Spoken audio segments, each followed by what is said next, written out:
বাঙালির 12 মাসের 13 পার্বণের মধ্যে অন্যতম পার্বণ এটি। জামাইয়ের রসনা তৃপ্ত করতে আম, জাম, লিচু সহ বিভিন্ন মৌসুমি ফল দেওয়া হয়। এবছর মালদা জেলায় আমের উৎপাদন অন্যান্য বছরের থেকে অনেকটা কম, তাই আম চাষি কিংবা ফরেরা আশা করেছিলেন জামাই ষষ্ঠীর আগের দিন তুঙ্গে থাকবে আমের দাম। কিন্তু এদিনের বাজার দরে আম চাষি থেকে ব্যবসায়ীরা হতাশ সকলেই। অন্যান্য বছরের তুলনায় এবার মালদা জেলায় আমের ফলন অনেকটাই কম। গত বছর জেলায় প্রায় 4 লক্ষ মেট্রিক টন আম উৎপাদন হয়েছিল, কিন্তু এবার সেই ফলন মেরে কেটে 1 লক্ষ মেট্রিক টন হতে পারে বলে মনে করা হচ্ছে। ইতিমধ্যেই বাগানগুলিতে আম পাকতে শুরু করেছে। বাজারে আসতে শুরু করেছে হিমসাগর, গোপালভোগ, ল্যাংড়া, লক্ষণভোগ সহ বিভিন্ন প্রজাতির আম। এই কয়েকদিন ভালো মানের আম বিক্রি হয়েছে 60 থেকে 80 টাকা কেজি দরে। চাষি থেকে ব্যবসায়ী সবাই ভেবেছিলেন ষষ্ঠী পূজায় আমের দাম আরও বাড়বে, কিন্তু তাদের আশা ব্যর্থ হয়েছে। এই জেলায় আমের বড় পাইকারি হাট বসে গাজলের আলমপুরেই। এদিন গোপালভোগ, হিমসাগর, ল্যাংড়া সহ বিভিন্ন ধরনের আম হাটে নিয়ে এসেছিলেন আম চাষিরা, কিন্তু ভালো প্রজাতির আমের দামই ছিল কেজি প্রতি 30 থেকে 35 টাকা। এটা আলমপুর হাট। হাটে এখন নামছে আপনার আম, হিমসাগর, ল্যাংড়া।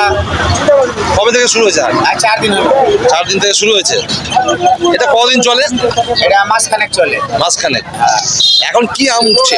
এখন হিমসাগর, ল্যাংড়া। চাহিদা এই দুটোই। দাম কেমন? ল্যাংড়া হচ্ছে 35, হিমসাগর হচ্ছে 35, 36, একই দাম। একই দাম। আমগুলো চলে যায় শিলিগুড়ি যায়, আসাম যায়, তারপর উড়িষ্যা যায়, কলকাতা যায়। হ্যাঁ, এইরকম আমের বাজার আগে ভালো ছিল, দুদিন আগে। হ্যাঁ, কত? ষষ্ঠীর বাজার ধরতে পারলো না কেউ।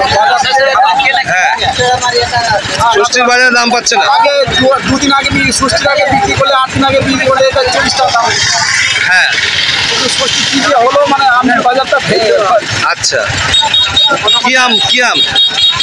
গোপালভোগ আছে। গোপালভোগ। বলছি আমগুলোর সাইজ এখন কেমন হচ্ছে? আমের সাইজ ভালো হয়নি। কেন? খরার জন্য।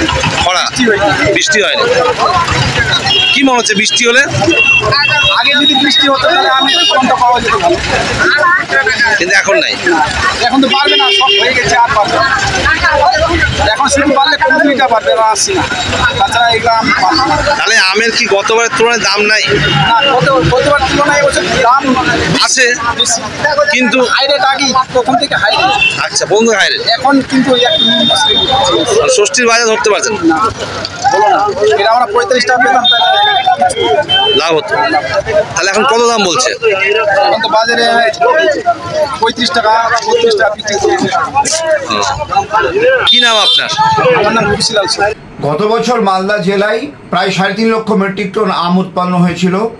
এবছর আবহাওয়া প্রতিকূলে ছিল না, তবুও 3 লক্ষ মেট্রিক টন আম উৎপন্ন হওয়ার একটা সম্ভাবনা দেখা দিয়েছিল, কিন্তু অত্যন্ত দাবদাহের কারণে এবং আবহাওয়ার খামখেয়ালিপনা, প্রাকৃতিক ভারসাম্য হারিয়ে ফেলার জন্য এবছর 1.5 লক্ষ মেট্রিক টন আম উৎপন্ন হবে বলে আমরা আশাবাদী। কিন্তু এখন যে অবস্থা, তাতে গাছে আম নেই।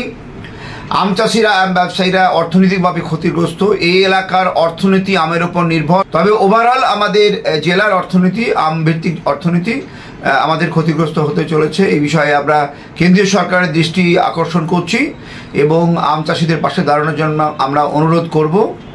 উজ্জ্বল সাহা, সভাপতি, মালদা ম্যাঙ্গো মার্চেন্ট অ্যাসোসিয়েশন।